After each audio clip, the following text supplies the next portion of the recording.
On the next Connecting Our Community, we're going to do everyone's favorite thing. We're going to visit the dentist. So stay tuned for the next Connecting Our Community.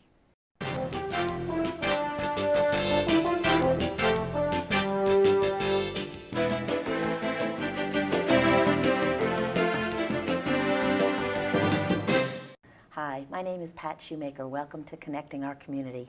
My guest this evening is Dr. Kim Ross, and she's a dentist. Thank you. Everyone's favorite occupation.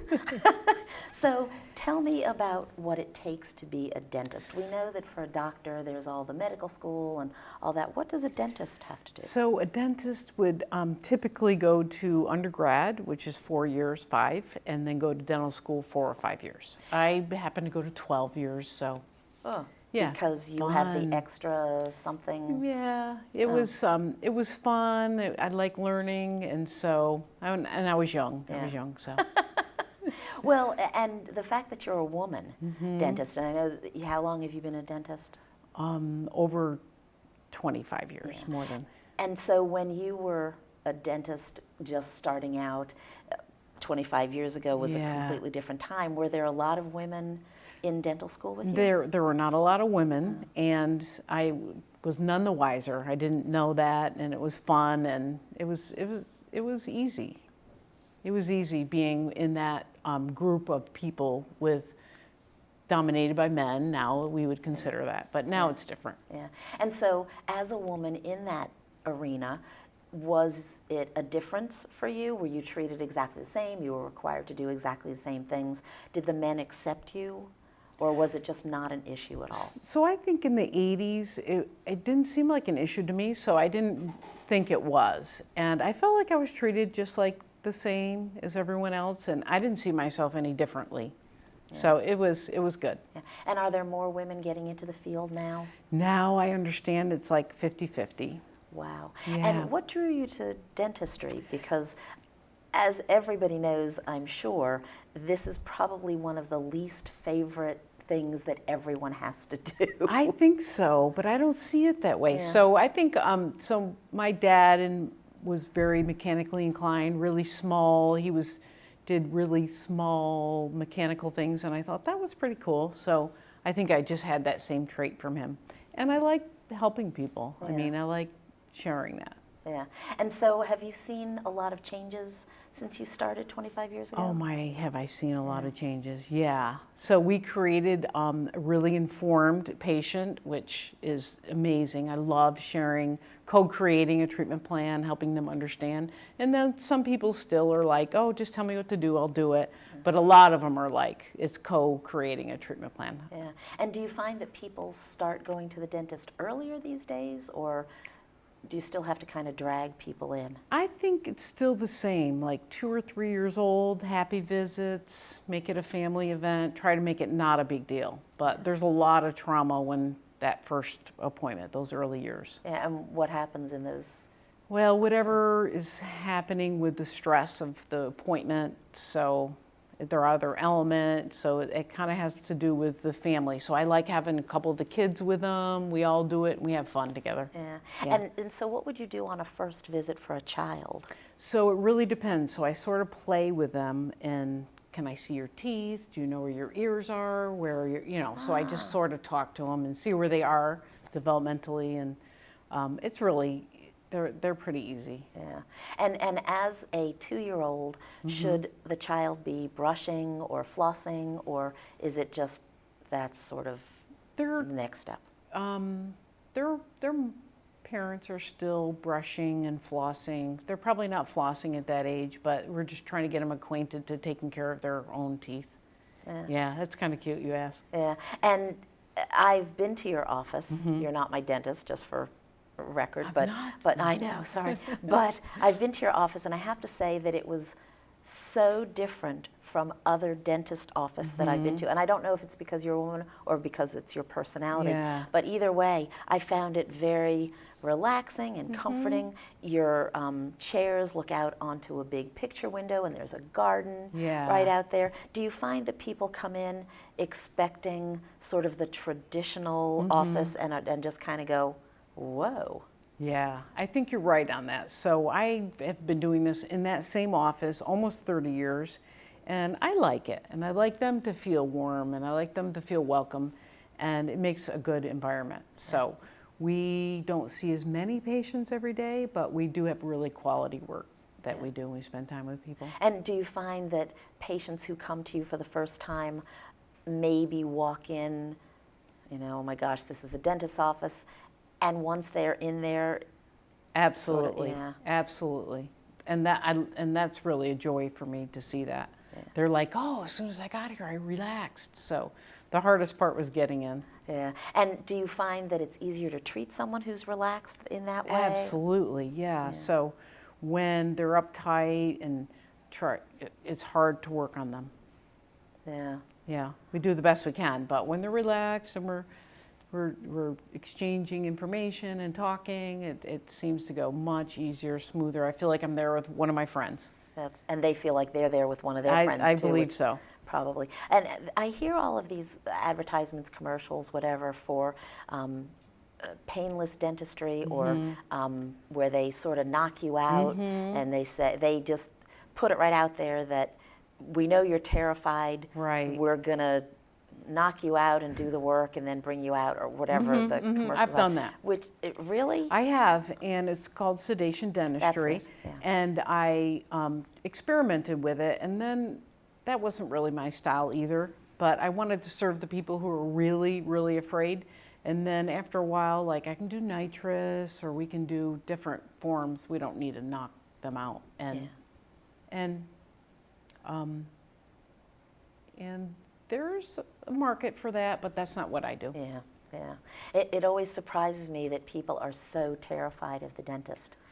I'm surprised too, because I can't believe I can't believe it. I think my friends are coming in and people, but it is really stressful. There's like some trauma that's gone on there, and it's private and it's personal, and I try to respect that.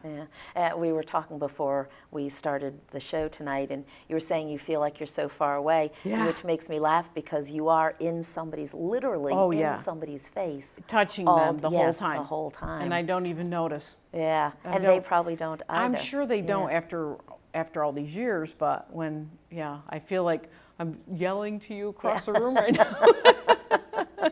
Well, you're not. You're perfectly fine. Yeah. But it is funny, and the dentist has such a bad reputation. I don't know why a dentist has such a bad reputation. Is there, like, in terms of history? Because you know what I think it is. I think people don't really know what's going on, and they just have to make assumptions based on what has been said or what the office looks like, or they don't know the questions to ask. And so really building rapport with your dentist, your healthcare professional, is really key. You trust them, and you're like, okay. And yet it's really hard for somebody who doesn't know what the occlusal surface of a tooth is to say, okay, I'll trust you. Yeah. So, And I think that the sound of the drill is the killer. So the drills are run by air, so they whistle, and so my little guys coming in, I tell them it's an eraser and it's going to make a whistle, and how funny. like you totally change like their whole perspective of it. You try not to, and you show them how to erase this. I love like giving them a good experience. Yeah. And I think that's so important, because if you don't have a good experience as a child, there's no way. And they know when you're faking them too. They know when you're joshing. Yeah, exactly. And so I know that there are different kinds of dentists. There are pediatric dentists, there are oral surgeons. And what are those different? So there's a few new ones, but I'll start off with the basic ones. So a pediatric dentist, of course, is for children, and I guess they liberate you after 18. They don't even want you coming in there. And it's kind of a community service. So, I mean, meaning all the chairs are together. So if you're an 18-year-old with a 2-year-old, so that's pediatric. So endodontists do the inside of a tooth, the root canals, and oral surgeons do around the teeth or surgery with the bone, and then there's periodontists who do gums. Oh, wow. Yeah, there's a lot of them. But so I like to do all of them. So so periodontists and oral surgeons will do implants, but I do implants because I want to do what I can to give somebody a full service. Yeah. So is there that much more training involved for the surgery part of it? Or is that just every dentist is taught that and then chooses, I want to continue and be able to do this, or I'm going to stop with this? So some choose like their niche to do, like go on and get continuing education. Like I'm a general dentist, I'm a family dentist, so I'll go and I could be an endodontist just because that's my favorite thing. Some go right after dental school to be an endodontist. Some go, so there's a variety. You can have no patient care and go right on to your specialty, or you can kind of work your way through with continuing education as you're a dentist. Yeah. And so is there a benefit other than being able to keep everything to one person so that your patients don't have to come to you for the... I really feel like that's a huge benefit. Like, so we want to get our best care we can, but if somebody comes to me with a really difficult like root canal and I'll tell them that requires a specialist, but people don't like to be farmed out to different specialties. Right. But I'll be really honest, at this stage in my career, whether I can do it or not, or whether they're getting the best service. So I like to do the things I can do and not have to send them to a specialist. Yeah. And so that requires a lot of continuing ed, which I love. Yeah. And also I think, again, getting back to the rapport part of it, that you've gotten a rapport, you've made someone comfortable, and sticking your hands in their mouth doesn't make them freak out anymore. And then to send them to somebody who they have to start all over with is kind of a pain. Yeah, and sometimes that rapport is like kind of a handoff too. They're like, okay, if you would go to them, I will. So, and I think they trust me like that. But yeah, you have to go and do all the initial, like you had to do when you came in. You had to meet new people. Right. And, Exactly. We just try to make that so comfortable, though. I mean, it's a kind of private practice is almost a lost art right now. So we're going into bigger practices with many doctors, and so having that like, you know, soft touch, like but still technologically advanced, it's a lost art right now. But I'm still doing it. Yep. Yeah. And still loving it every day. I love it every day. I love going into work every day. Yeah, that's such a good thing to say no matter what your field is. Yeah. You know, and we actually are coming to the first break, our only break. But when we come back, we have these really cool machines that show phenomenal pictures, and Dr. Ross is going to talk about some of the advances and maybe clear up some myths as well about dentistry and what you should do and shouldn't do and what makes a difference and all that kind of stuff. So please stay with us for the second half of Connecting Our Community. We'll be right back.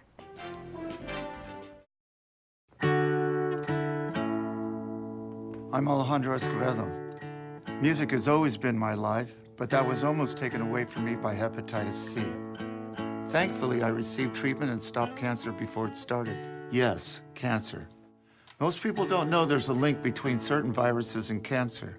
I didn't know, but I do now, and so should you. That's why I've partnered with the Prevent Cancer Foundation. The 3 most common viruses linked to cancer are human papillomavirus, or HPV, hepatitis B, and hepatitis C. Every year, more than 27,000 men and women are diagnosed with a cancer caused by HPV, and up to 65% of all liver cancers are caused by Hep B or C. These cancers are preventable.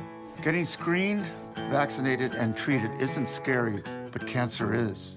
For more information, visit thinkaboutthelink.org. Together, we can stop cancer before it starts. Hi, I'm Pat Shoemaker. Welcome back to Connecting Our Community. Our guest this evening is Dr. Kim Ross, and she is a dentist. And in the first few minutes of our show, we were talking about what is a dentist and the different kinds of dentists. And now you have this really cool machine to show us. So tell us about this machine. This is some of the latest technology in dentistry, and it's fascinating. So we take pictures of people's teeth, and then we show them different angles and different sizes of what's going on. So my mom would not like this, but I could tell her everything she needed to know about what is going on with her teeth. And so it just makes it real, and it makes it, And for me, it's fun. Yeah. So tell us what's going on with these teeth. So these teeth, an adult woman, and she's having like adult things going on, old silver fillings, which are called amalgams. And sometimes... And I'm sorry, I don't mean to stop you there, but you said old silver fillings. Do you not use silver anymore? Pretty much not anymore. What do they do? What do you do So now? they have composite resins, tooth colored, they have inlays. It's all pretty much enamel colored restorations, which now is the new terminology for filling. And is that because of any health concerns, or is it just cosmetic? It's more cosmetically more pleasing. So the new materials kind of bond to the teeth, where the silver fillings kind of just wedge their way in to fill a hole. So now you have like a bonding agent and a bond that holds the tooth together. And so they're more efficient and more pleasing to look at? So I don't know if it was really made for aesthetics, maybe in the front teeth, but in the back teeth it's meant to be like, composites like expand and contract the same way enamel does. These guys, these old silver fillings, they didn't have that, so they would shrink and create stress fractures on the teeth, and you would get like ditching or holes between the filling over time, and that was either break a tooth or new decay. Oh. And so, I mean, that was really awesome this time when you could have a filling and not have to have the tooth extracted, so it was really a good alternative to that. Yeah. So adult issues are recession and lots of grinding, some stress fractures, and so in my practice, being a family dentist, so I deal with like rejuvenating smiles is what I call it. So of all ages, so we see over the years many adult issues, and I can tell you about those, and then we can treat them, or we can just watch them, or we just say, so this is what's going on, and then we have a dialogue about how to prevent it. Do you want to continue? We can keep watching it. So Yeah. And then the bottom pictures are the bite? yeah, so we got a face straight on bite of how the teeth fit together. Well, it doesn't look like these teeth fit together very well. Well, there is a little bit of an open bite. And is that a and- bad thing? Well, open bite, you can't pull lettuce out of when you're biting a sandwich, things will. So you don't really want an open bite. This isn't so bad. There's open.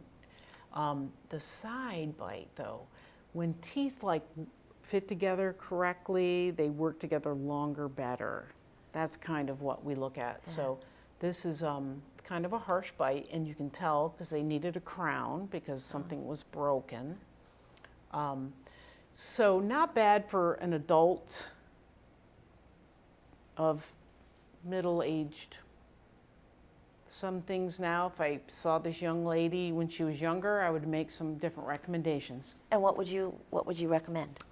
Like maybe a night guard or an appliance so there wasn't grinding.